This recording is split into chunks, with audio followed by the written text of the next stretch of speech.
Capítulo 10. Os salários e o lucro nos diversos empregos de mão de obra e de capital.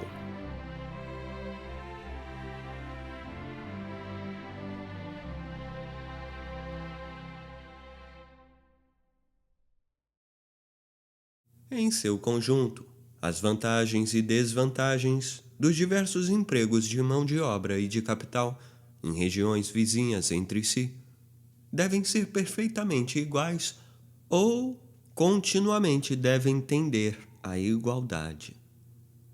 Se na mesma região houvesse alguma ocupação ou emprego que visivelmente fosse mais ou menos vantajoso que os demais, no primeiro caso, seriam tantos que o procurariam, e no segundo, seriam tantos os que o abandonariam, que as vantagens logo voltariam ao nível dos demais empregos.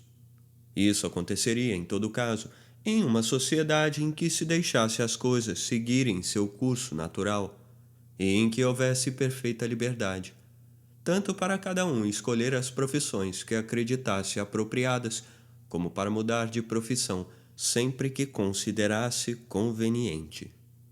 O interesse de cada um o levaria a procurar o emprego vantajoso e a evitar o desvantajoso.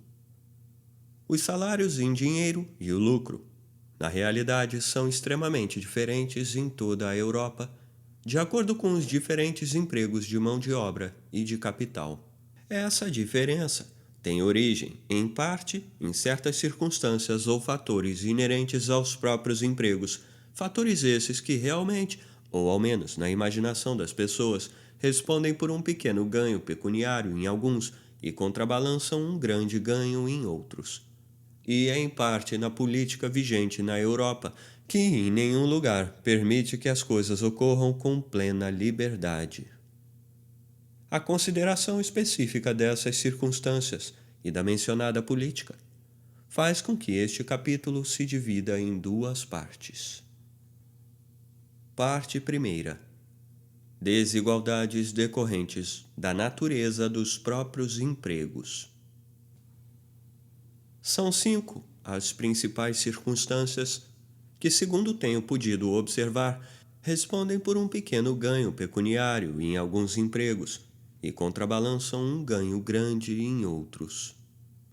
Primeiro, o caráter agradável ou desagradável dos próprios empregos.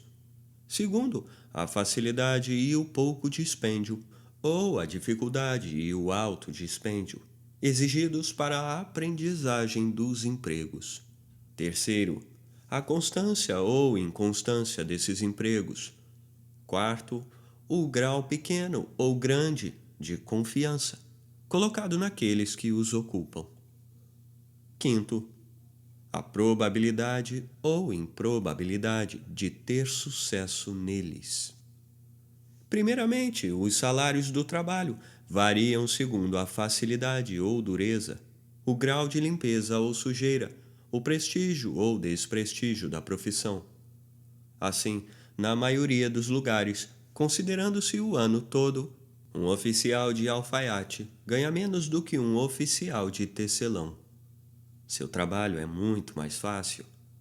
Um oficial de tecelão ganha menos do que um oficial de ferreiro. Seu trabalho nem sempre é mais fácil, mas é muito mais limpo. Um oficial de ferrador, embora seja um artesão, raramente ganha tanto em 12 horas o que um mineiro, que é apenas um operário, ganha em 8 horas. Seu trabalho não é tão sujo, é menos perigoso, é executado à luz do dia e em cima do solo. A honra representa uma grande parcela na remuneração de todas as profissões honrosas.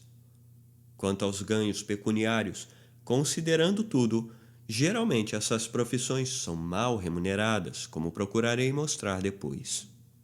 O desprestígio tem um efeito contrário. A ocupação de um açougueiro é brutal e odiosa, mas em muitos lugares é mais rendosa do que a maior parte das ocupações comuns. O emprego mais detestável é de carrasco público, que, em comparação com o volume de trabalho executado, é mais bem remunerado do que qualquer outro emprego comum.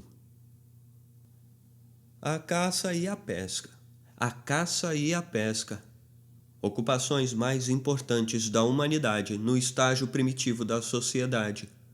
Transformaram-se, no estágio social adiantado, na diversão mais agradável, sendo que as pessoas fazem então por prazer o que antes faziam por necessidade.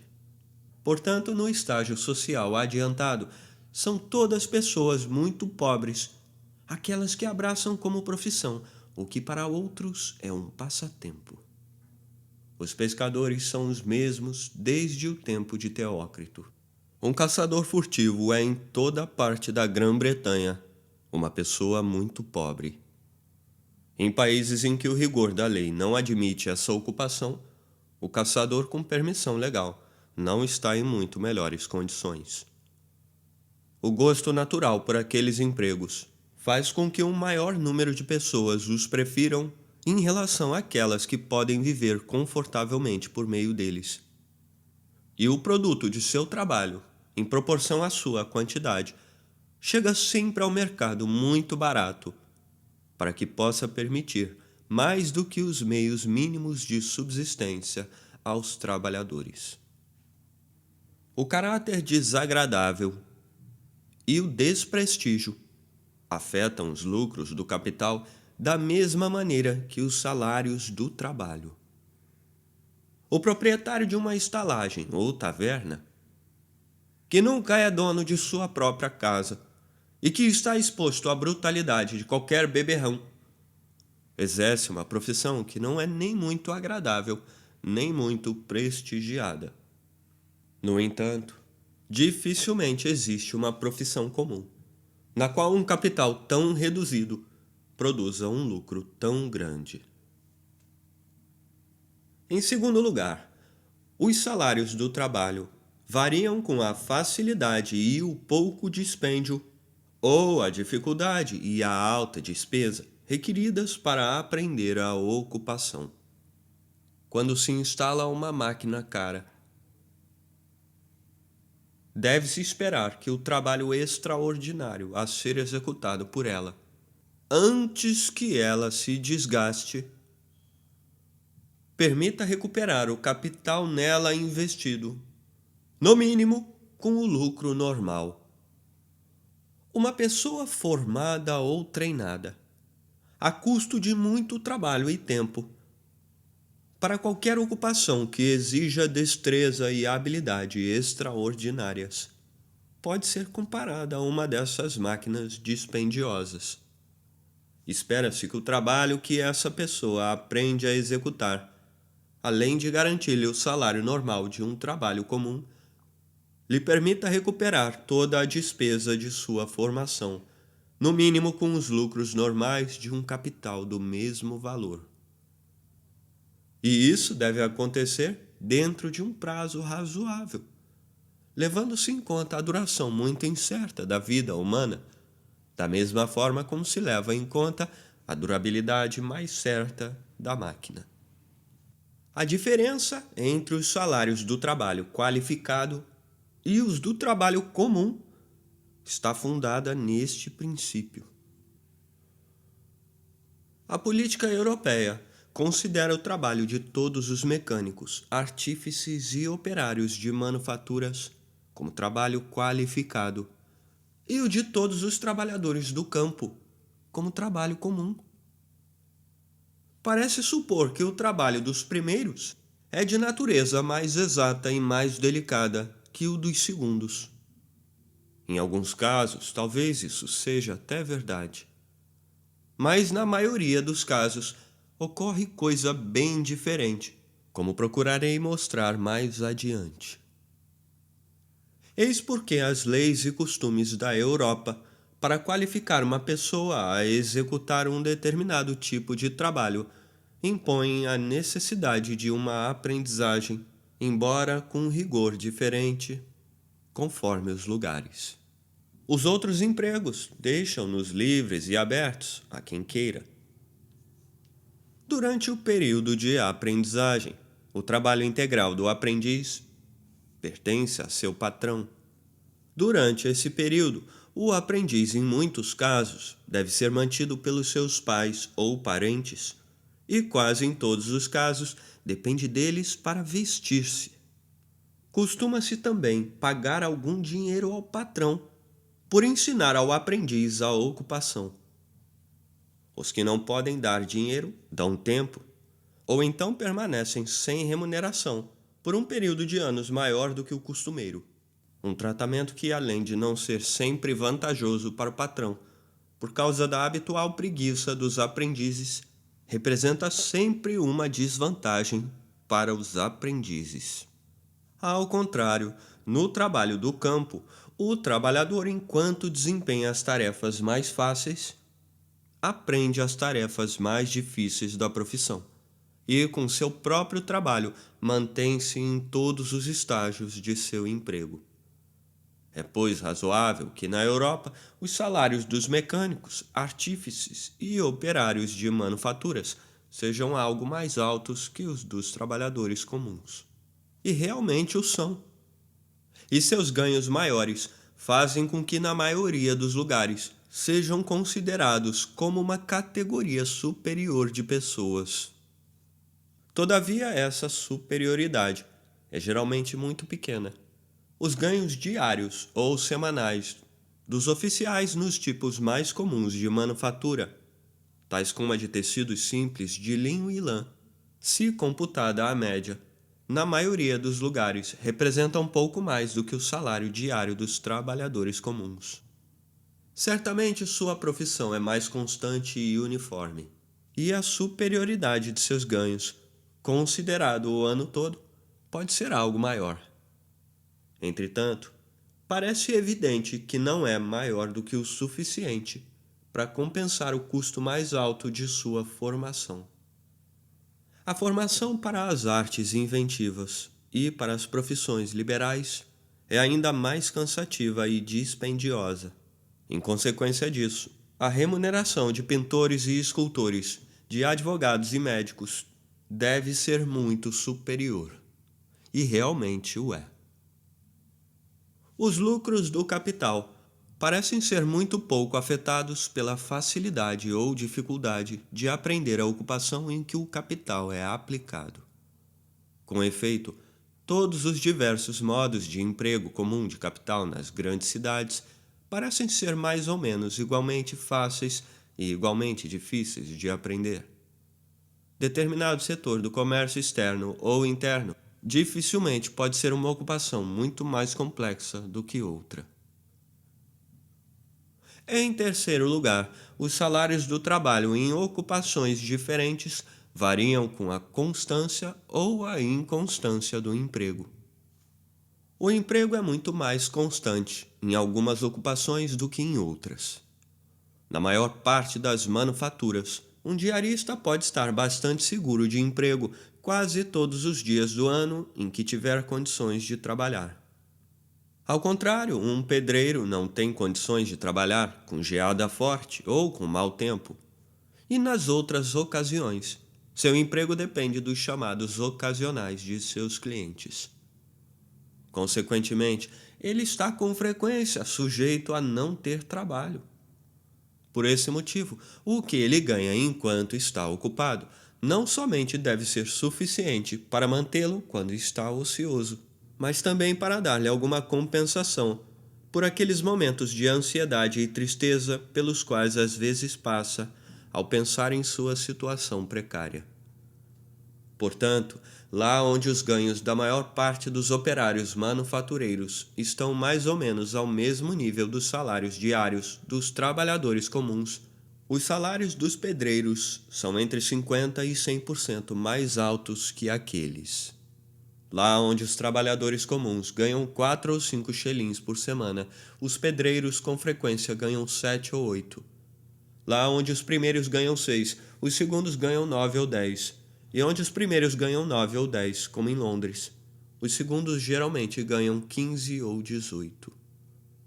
E, no entanto, nenhum tipo de trabalho qualificado parece mais fácil de se aprender do que o dos pedreiros.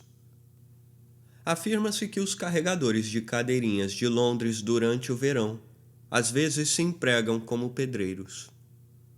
Por conseguinte, os altos salários desses trabalhadores não são tanto a recompensa de sua habilidade, senão mais a remuneração pela instabilidade que caracteriza sua profissão. Um carpinteiro de casas parece exercer uma ocupação de tipo mais aperfeiçoado e mais inventivo que um pedreiro. No entanto, em alguns lugares, pois não é assim em todos, seu salário diário é algo mais baixo. Sua ocupação, embora dependa muito dos clientes, não depende tanto quanto a do pedreiro. Além disso, seu trabalho não está sujeito a ser interrompido pelo mau tempo. Em se tratando de ocupações que geralmente garantem emprego constante, quando eventualmente deixam de oferecer essa segurança em um determinado lugar, os salários dos trabalhadores em questão sobem bastante em relação à proporção normal dos salários dos trabalhadores comuns. Em Londres, quase todos os artífices diaristas estão expostos a serem despedidos pelos seus patrões de um dia para outro, de uma semana para outra, da mesma forma que os diaristas de outros lugares. Por isso, a categoria mais baixa de artesãos, os oficiais de alfaiate, ganham em Londres meia coroa por dia, embora o salário de um trabalhador comum gire em torno de 18 pence. Em cidades pequenas e vilarejos, os salários dos oficiais de alfaiates muitas vezes dificilmente igualam os dos trabalhadores comuns. Entretanto, em Londres, esses profissionais muitas vezes permanecem semanas inteiras desocupados, sobretudo durante o verão. Quando a instabilidade do emprego se associa à dureza do trabalho, à sua natureza desagradável e à sujeira do serviço, essas circunstâncias, por vezes, fazem o salário dos trabalhadores comuns subir acima do salário dos artesãos mais qualificados. Supõe-se que em Newcastle, um mineiro que trabalha por tarefa ganha geralmente em torno do dobro, em muitos lugares da Escócia até o triplo, do salário pago ao trabalho comum. Esses salários altos são totalmente devidos à dureza do trabalho, à sua natureza desagradável e à sujeira com que tem que lidar o trabalhador no exercício de sua profissão. Na maioria dos casos, essa profissão lhe pode assegurar a estabilidade que ele quiser. Os carregadores de carvão de Londres exercem uma profissão que, no tocante à dureza, ao caráter desagradável e sujo do serviço, quase se emparelha com a dos mineiros.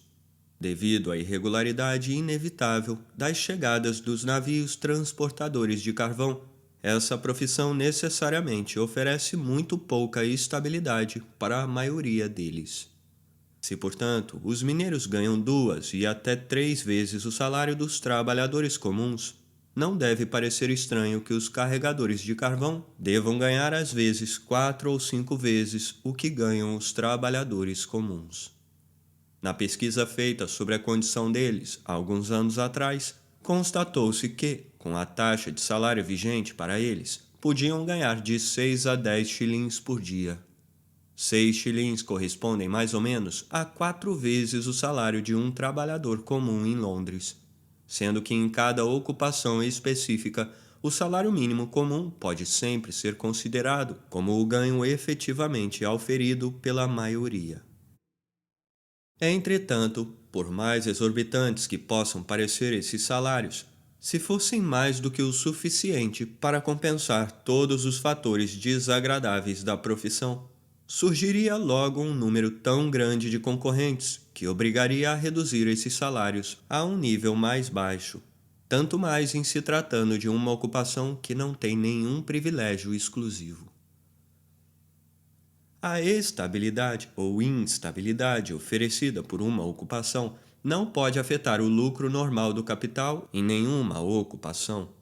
Empregar constantemente ou não o capital não depende da ocupação, mas de quem aplica o capital. Em quarto lugar, os salários do trabalho variam de acordo com o grau de confiança, pequeno ou grande, que se deve depositar nos trabalhadores. Os salários dos ourives e joalheiros em toda parte são superiores aos de muitos outros trabalhadores de aptidão igual ou até de habilidade superior. Isso em razão dos materiais preciosos que lhes são confiados.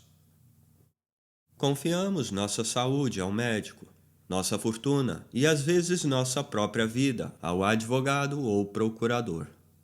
Tal confiança não poderia seguramente ser depositada em pessoas de condição menos que mediana ou baixa. Por isso, a remuneração desses profissionais deve ser tal que lhes permita ocupar na sociedade aquela posição exigida pela confiança tão grande que neles se deposita.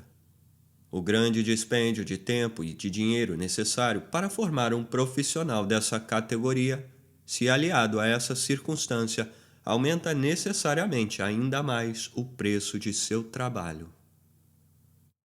Quando uma pessoa aplica somente seu próprio capital em um negócio, não há lugar para a confiança, e o crédito que pode receber de outras pessoas não depende da natureza do seu negócio, mas do conceito que esses têm sobre a fortuna, a probidade e a prudência do investidor do capital. Por isso, as diferenças de taxas de lucro de um negócio ou tipo de comércio para outro não podem provir dos diferentes graus de confiança depositada nos comerciantes. Em quinto lugar, o salário do trabalho em ocupações diferentes varia de acordo com a probabilidade ou improbabilidade de sucesso que elas oferecem. Difere muito de uma ocupação para outra a probabilidade de que uma determinada pessoa se qualifique um dia para a ocupação para a qual é formada. Na maior parte das ocupações mecânicas, o sucesso é mais ou menos certo, sendo porém muito incerto nas profissões liberais. Coloquemos nosso filho como aprendiz de sapateiro, e poucas dúvidas haverá de que aprenderá a fazer um par de sapatos. Se, porém, o fizermos estudar direito, veremos que dentre 20 haverá no máximo um cuja eficiência será suficiente para possibilitar-lhe viver dessa ocupação. Em uma loteria perfeitamente honesta, os que ganham os prêmios deveriam ganhar tudo aquilo que perdem os que não acertaram. Em uma profissão em que 20 fracassam e apenas um tem sucesso, este deveria ganhar tudo aquilo que deveria ser ganho pelos 20 que fracassaram. O assessor jurídico que, talvez já próximo aos 40 anos de idade, começa a ganhar algo com sua profissão, deve receber a retribuição não somente pela própria formação, tão demorada e dispendiosa, mas também a de mais de 20 outros que jamais terão a probabilidade de ganhar alguma coisa como advogados.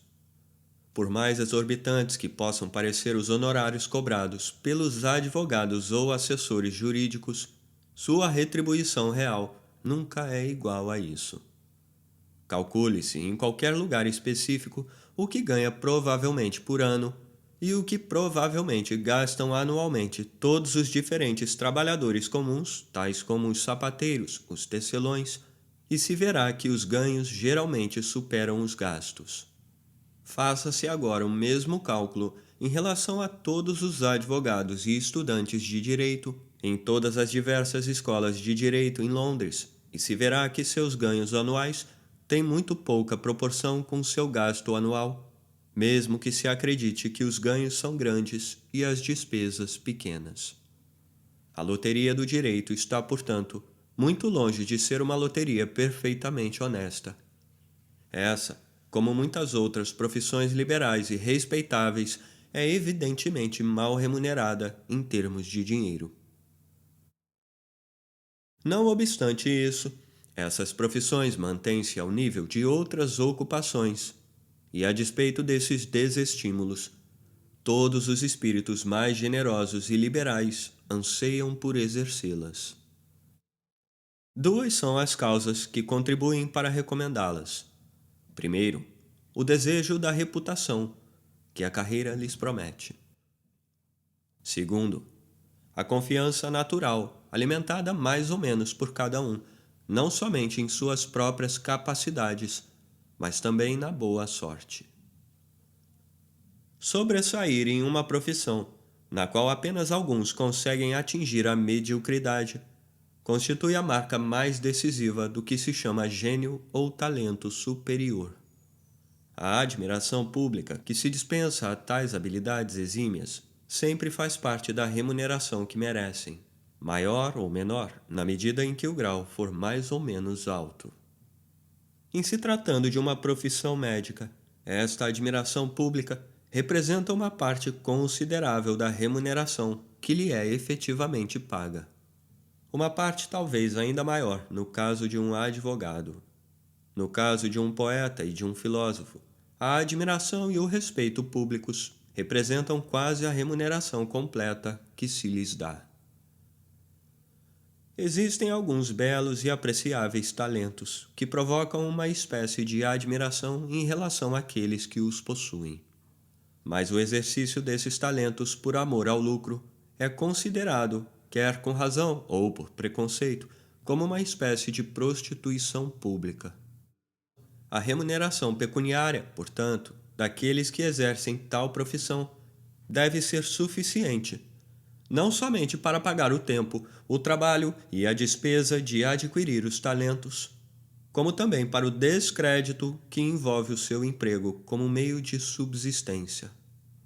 Os honorários exorbitantes pagos a atores, cantores de ópera, dançarinos de ópera e etc.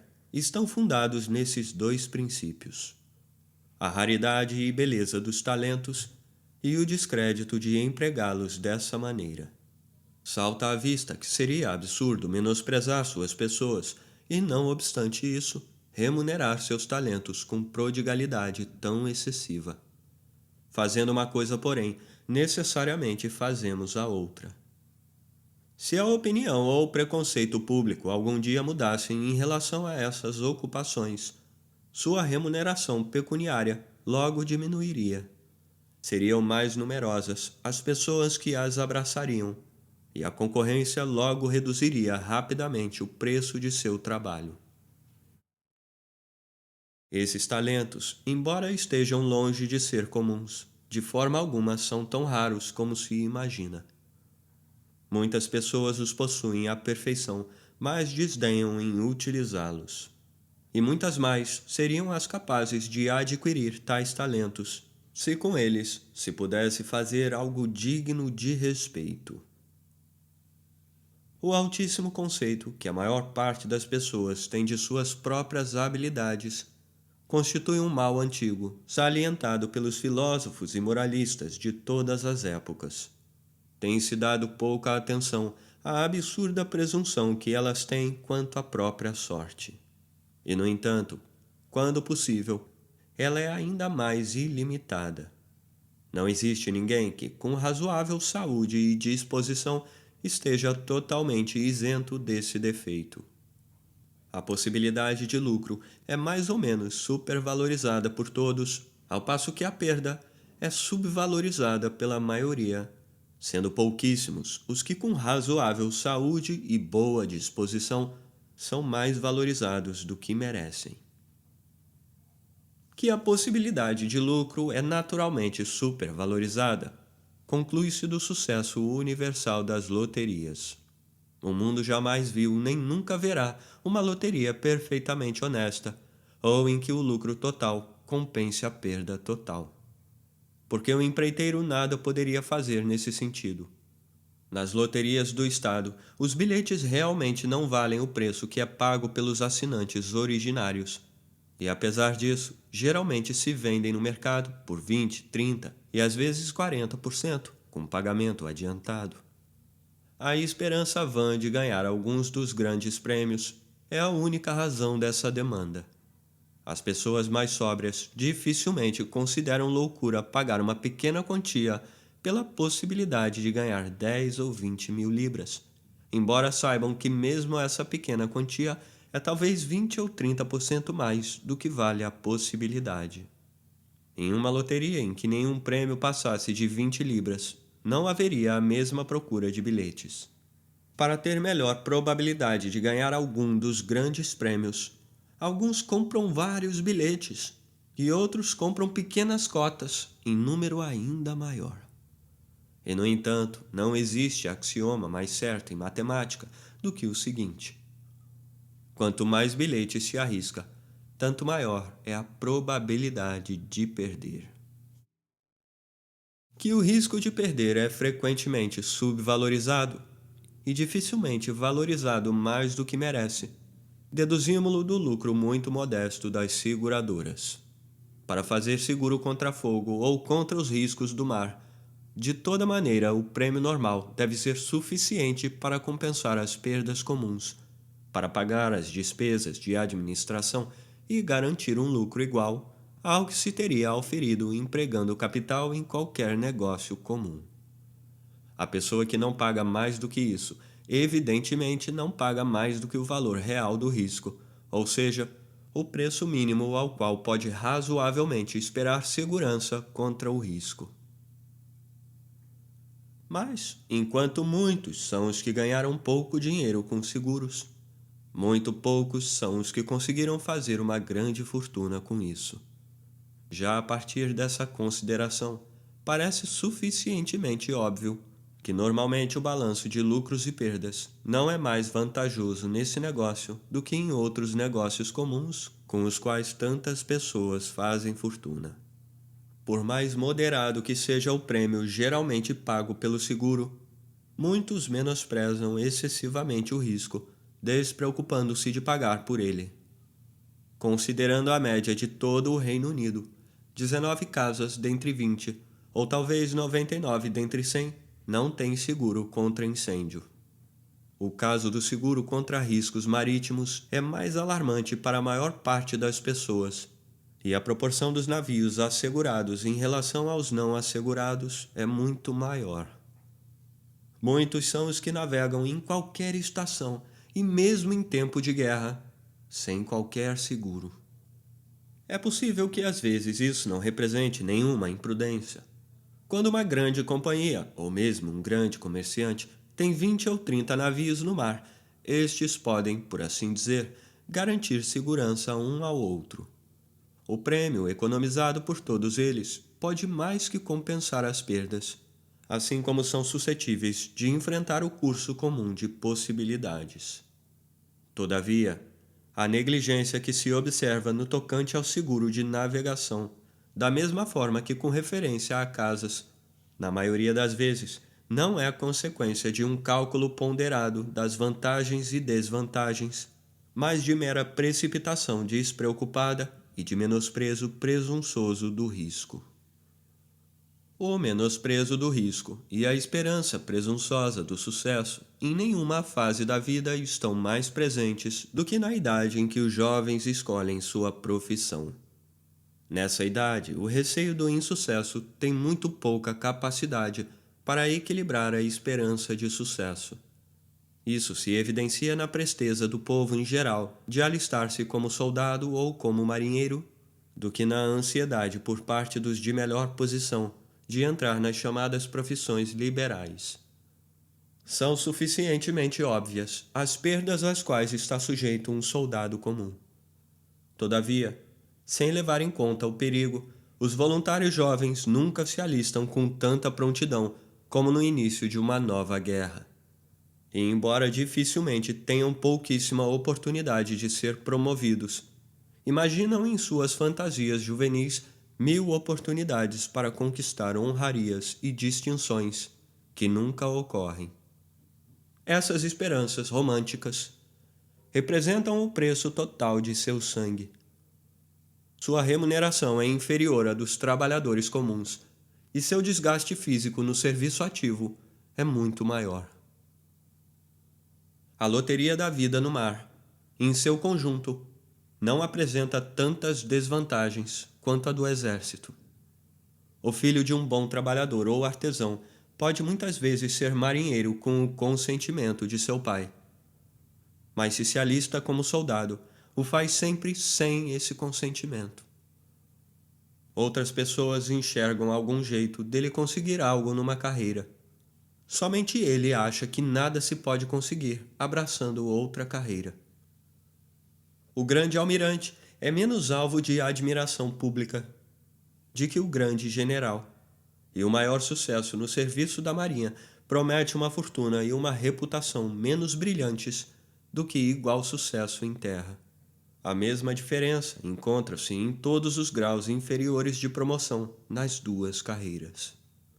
Pelas regras da precedência, um capitão da Marinha emparelha com um coronel de exército, mas aquele não emparelha com este no conceito comum. Assim como os grandes prêmios da loteria são menos numerosos, da mesma forma os prêmios menores são mais numerosos.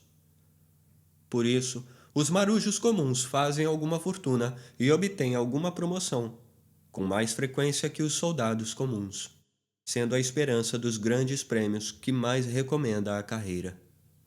Embora sua habilidade e destreza sejam superiores às de qualquer artesão, e embora toda a sua vida seja um cenário contínuo de dureza e perigo, por todas essas durezas e perigos, enquanto permanecerem na condição de marujos comuns, dificilmente recebem outra remuneração, a não ser o prazer de se exercerem na vida dura e vencer os perigos. Seus salários não são superiores aos dos trabalhadores comuns do porto, que regulam o nível dos salários do pessoal da Marinha. Já que estão continuamente navegando de um porto a outro, o pagamento mensal dos que navegam, partindo de todos os portos da Grã-Bretanha, aproxima-se mais da faixa do que o de quaisquer outros trabalhadores nesses diversos lugares. E o nível que regula o salário de todos os restantes é o vigente no porto para o qual, ou a partir do qual, navega a maior parte deles. Em Londres, o salário da maior parte das diversas categorias de trabalhadores é mais ou menos o dobro do que é o dos da mesma categoria em Edimburgo.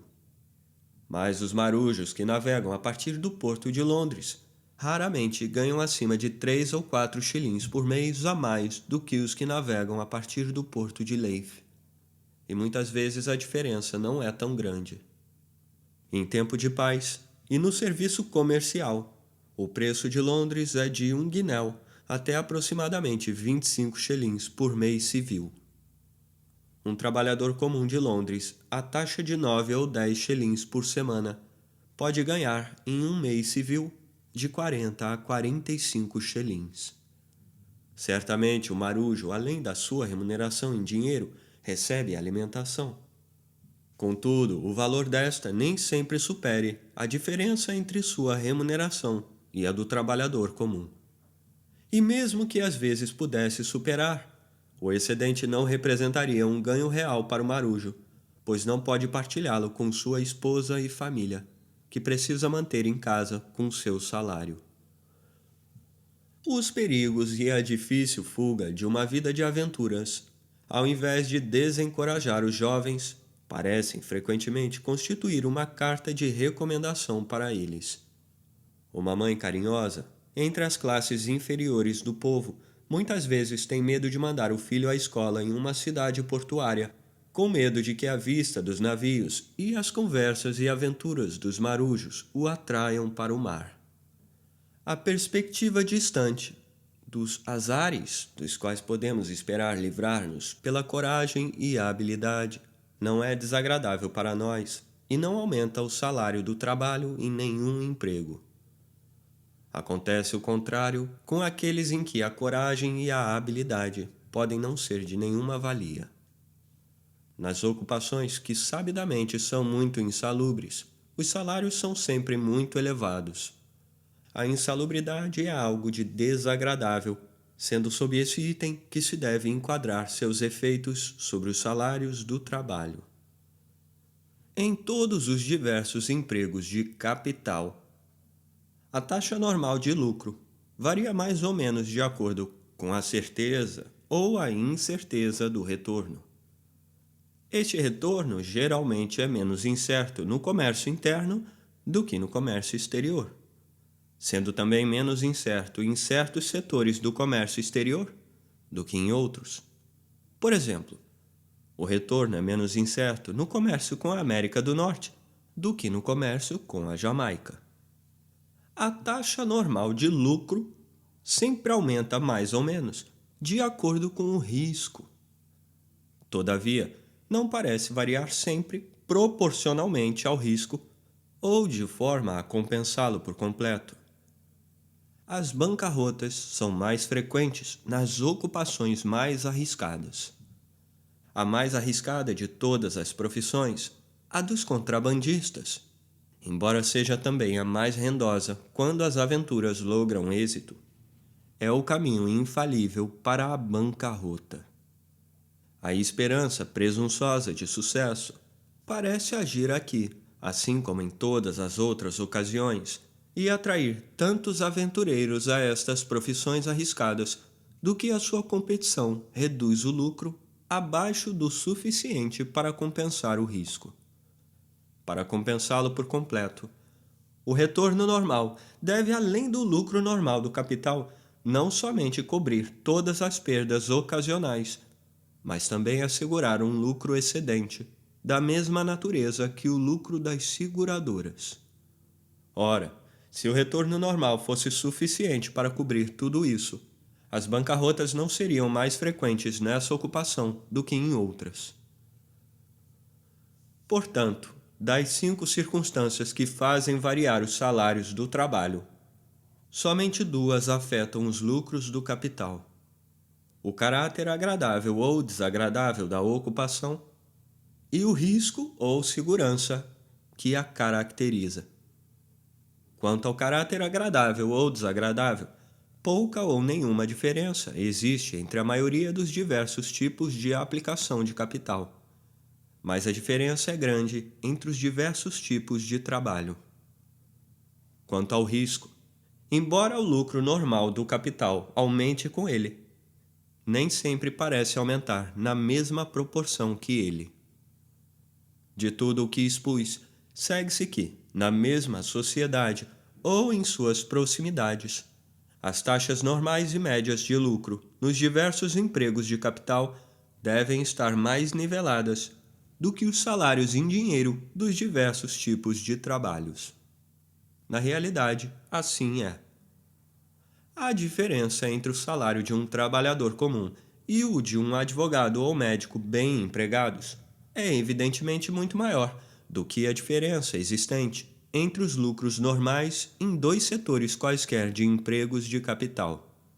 Além disso, a diferença aparente nos lucros de empregos diferentes de capital é geralmente uma ilusão, derivante do fato de nem sempre distinguirmos o que deve ser considerado como salário do que deve ser considerado como lucro.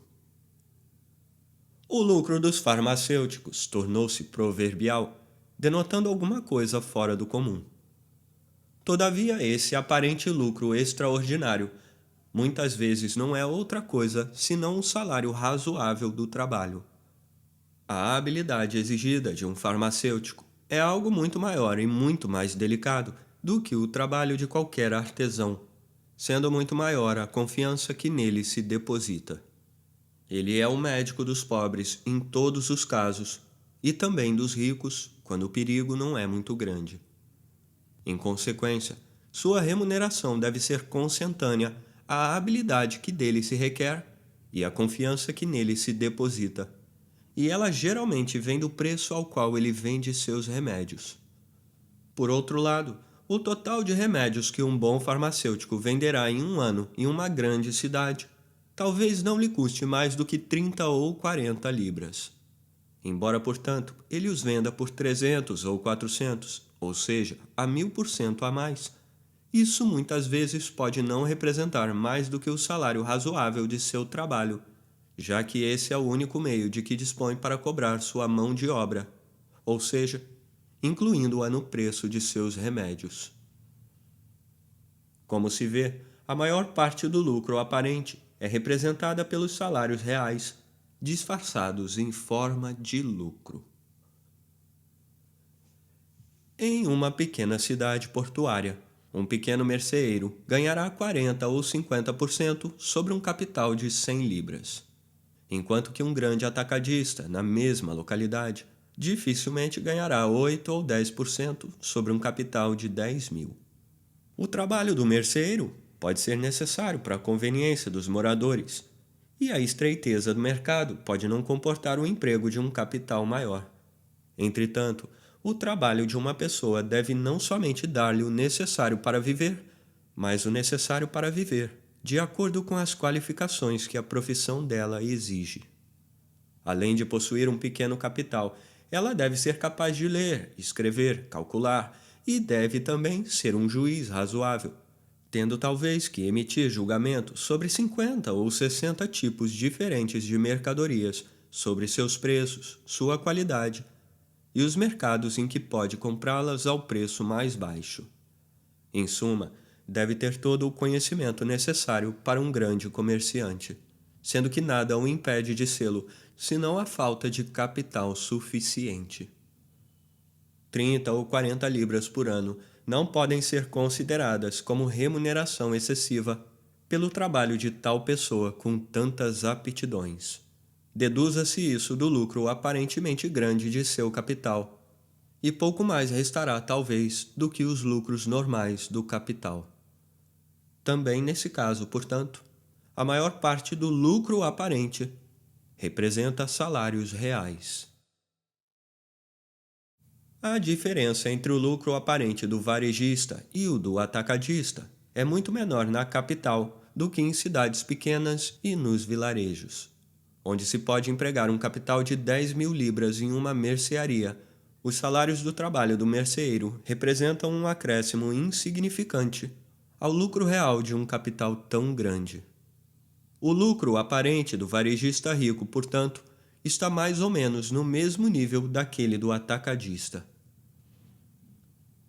É por isso que as mercadorias vendidas no varejo são geralmente tão baratas e frequentemente muito mais baratas na capital do que nas cidades pequenas e nas aldeias. Por exemplo, os artigos de mercearia geralmente são muito mais baratos. O pão e a carne comprados do açougueiro muitas vezes têm o mesmo preço. O custo do transporte de artigos de mercearia para uma grande cidade não é maior do que para um vilarejo. Entretanto, é muito mais caro transportar cereais e gado, já que a maior parte dessas mercadorias devem ser trazidas de uma distância muito maior. Por isso, sendo igual o custo primário de artigos de mercearia nas duas localidades, os artigos são mais baratos lá, onde sobre eles pesa o menor lucro. O custo primário do pão e da carne do açougueiro é maior na cidade grande do que no vilarejo, embora o lucro seja menor. Por essa razão, nem sempre são mais baratos lá, mas muitas vezes têm o mesmo preço. Tratando-se de artigos como pão e carne de açougueiro, a mesma causa que diminui o lucro aparente aumenta o custo primário. A extensão do mercado por possibilitar a aplicação de um capital maior diminui o lucro aparente, mas por exigir suprimentos vindos de uma distância maior, aumenta o custo primário. Na maioria dos casos, essa diminuição de um e o aumento do outro parecem quase contrabalançar-se mutuamente. Essa é provavelmente a razão pela qual, embora os preços do trigo e do gado geralmente sejam muito diferentes nas diversas regiões do reino, os do pão e os da carne de açougueiro geralmente são mais ou menos os mesmos na maior parte do reino. Embora o lucro do capital, tanto no comércio atacadista como no varejista, seja geralmente menor na capital do que em cidades pequenas e aldeias. Apesar disso, é frequente ganhar-se grandes fortunas com capital inicial pequeno no comércio atacadista, ao passo que dificilmente isso ocorre no comércio varejista. Em cidades pequenas e em aldeias, devido à estreiteza do mercado, o comércio nem sempre pode ampliar-se, aumentando-se o capital. Por isso, em tais localidades, embora a taxa de lucro de uma pessoa específica possa ser muito alta, a soma ou montante dos lucros nunca pode ser muito grande, nem, portanto, a soma de seu acúmulo anual. Ao contrário, nas grandes cidades, pode-se ampliar o comércio, aumentando o capital, sendo que o crédito de uma pessoa econômica e progressista aumenta com rapidez muito maior do que seu capital. Seu comércio se amplia em proporção com o montante dos dois, e a soma ou montante de seu lucro é proporcional à extensão de seu comércio, sendo que seu acúmulo anual é proporcional ao montante de seu lucro. Entretanto, raramente acontece ganhar-se grandes fortunas, mesmo em cidades grandes, num setor de comércio regular estabelecido e bem conhecido, mas em consequência de uma longa vida industriosa, de economia e atenção.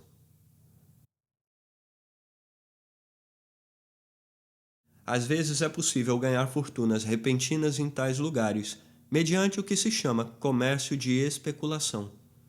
Com efeito, o especulador não explora nenhuma atividade ou profissão regular, estabelecida ou bem conhecida.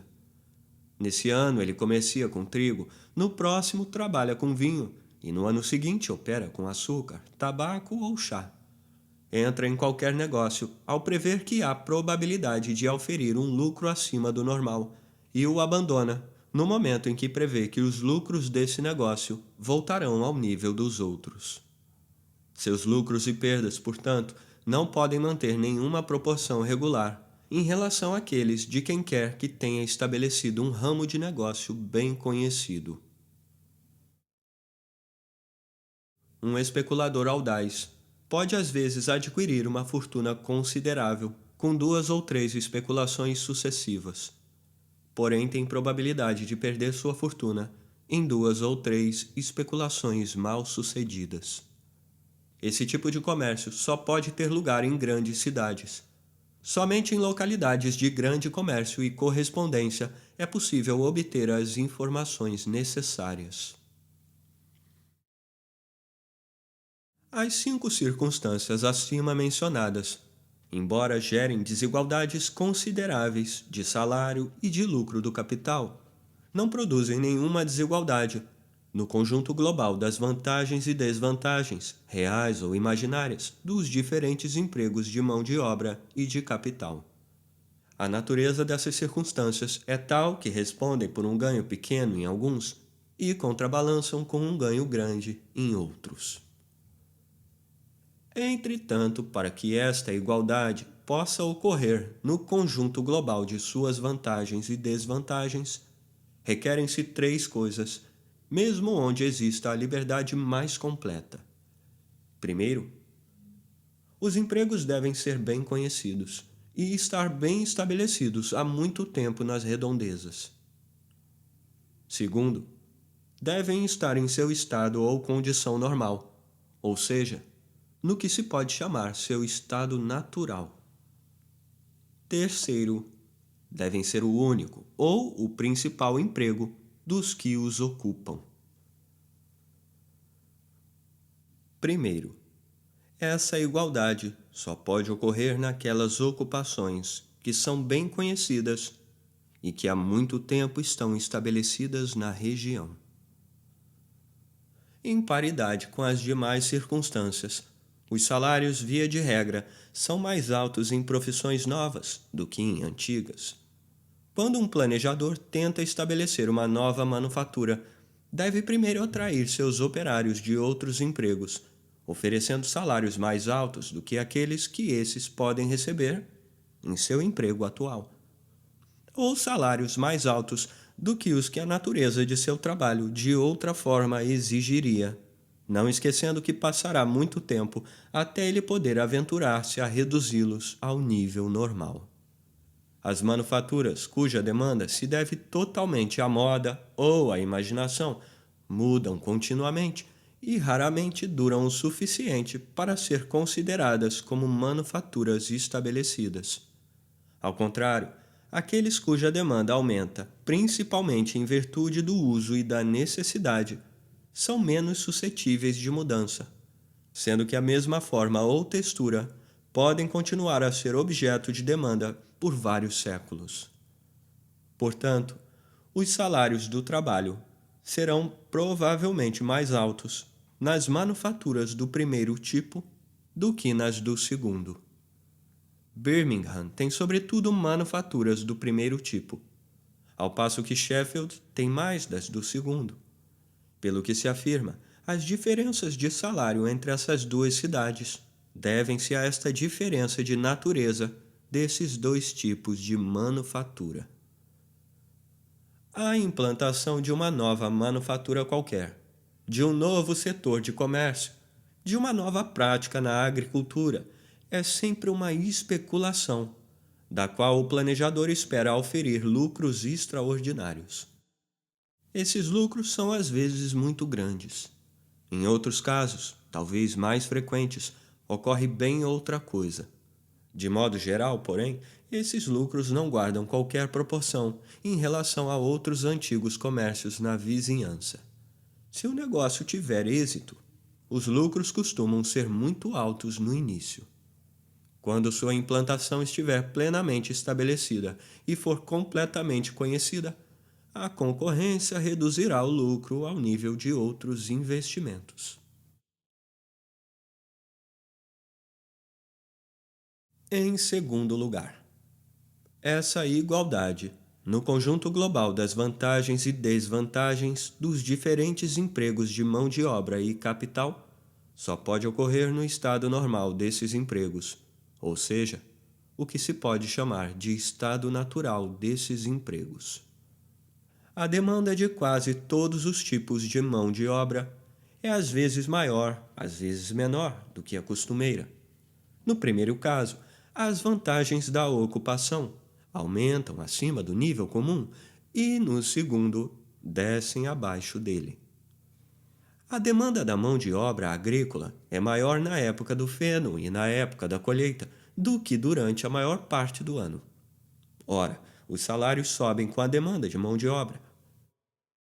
Em tempo de guerra, quando 40 ou 50 mil marinheiros são obrigados a passar da marinha mercante para o serviço do rei, a demanda de marinheiros para os navios mercantes necessariamente sobe devido à respectiva escassez, sendo que em tais ocasiões seus salários normalmente sobem de 1 guinéu e 27 xelins para 40 xelins e 3 libras por mês. Ao contrário, em uma manufatura decadente, muitos empregados, em vez de abandonar seu velho emprego, se satisfazem com salários menores do que os que, em outras circunstâncias, seriam adequados à natureza de seu trabalho. O lucro do capital varia com o preço das mercadorias nas quais ele é aplicado. Quando o preço de alguma mercadoria sobe acima da taxa normal ou média, sobe acima de seu nível adequado também o lucro de pelo menos alguma parte do capital empregado para colocar a mercadoria no mercado. E quando o preço da mercadoria cai, o lucro do capital desce abaixo da sua taxa adequada.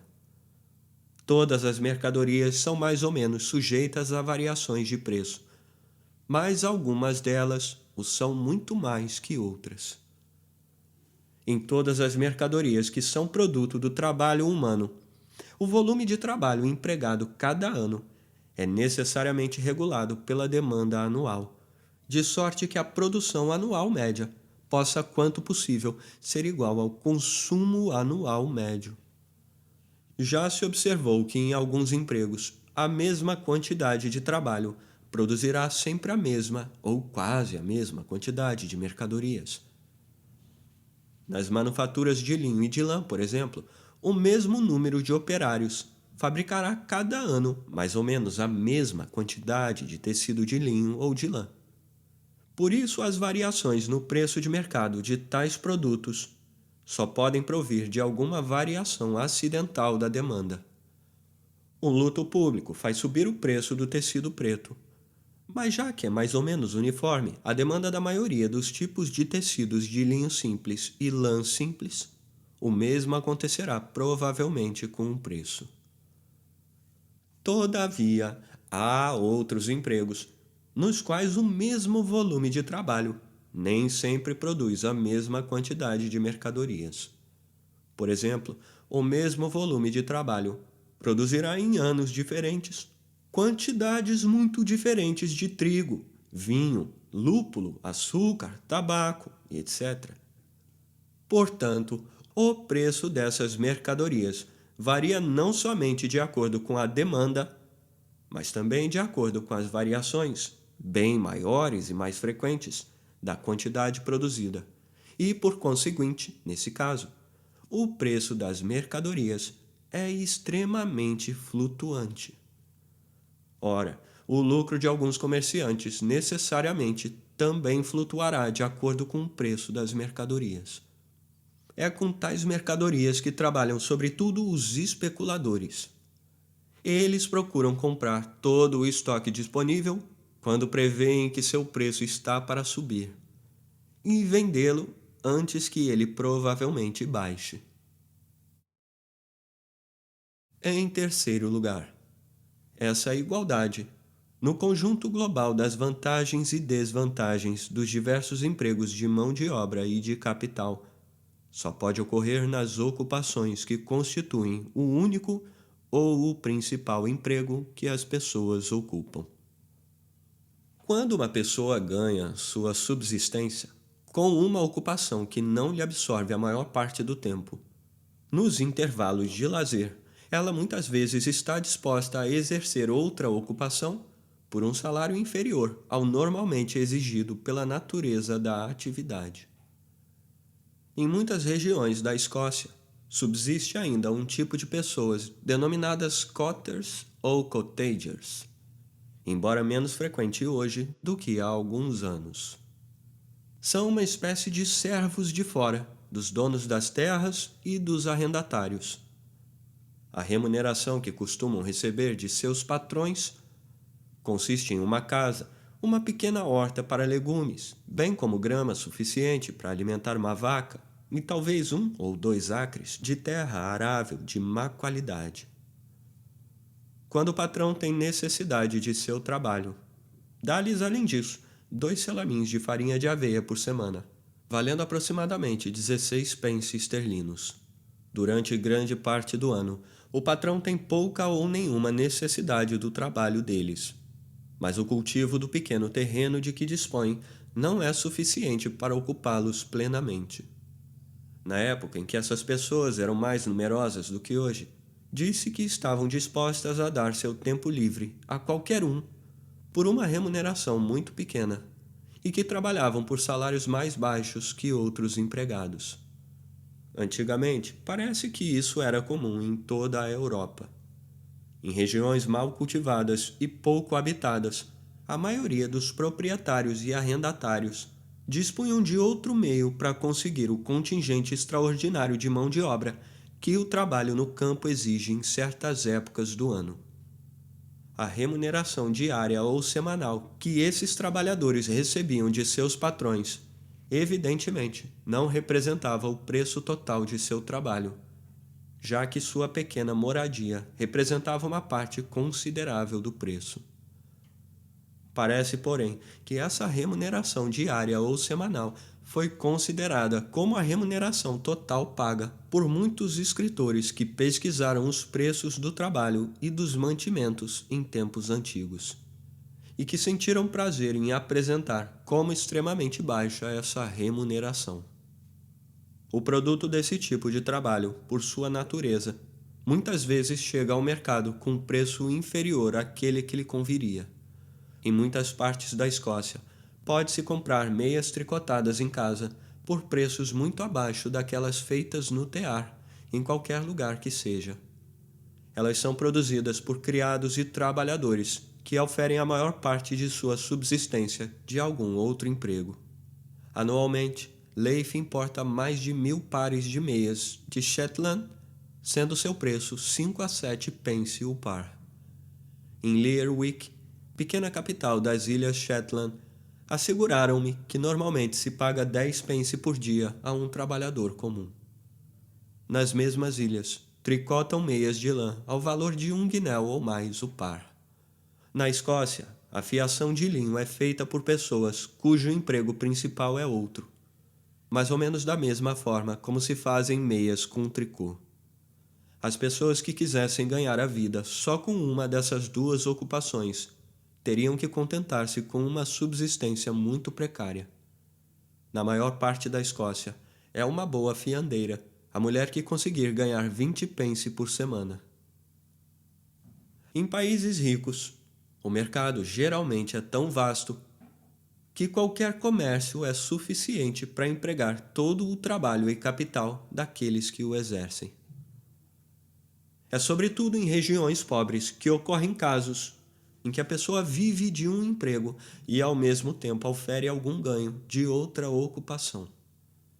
Todavia, na capital de um país muito rico, encontra-se o seguinte exemplo de algo do mesmo tipo. Não existe nenhuma cidade da Europa, acredito, em que o aluguel de casa seja mais caro do que em Londres.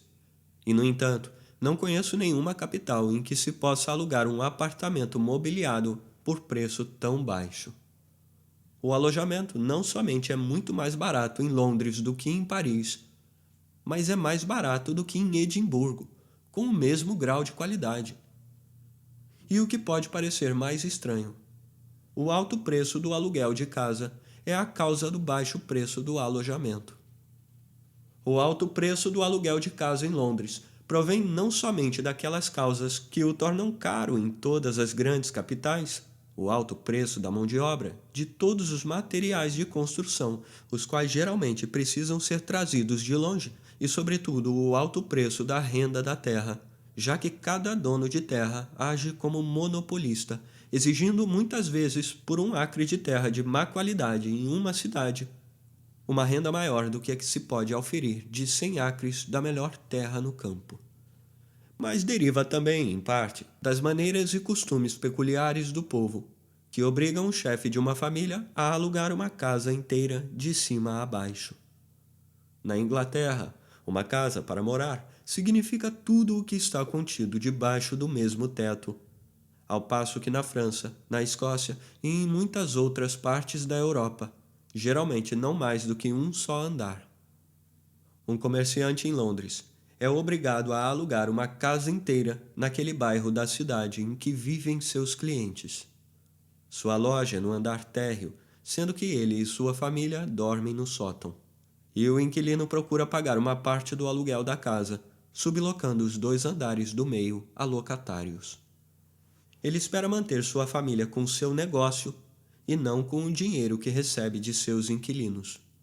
Ao passo que em Paris e Edimburgo, as pessoas que alugam imóveis geralmente não dispõem de outro meio de subsistência, sendo que o preço do aluguel deve pagar não somente o aluguel da casa, mas também toda a despesa da família.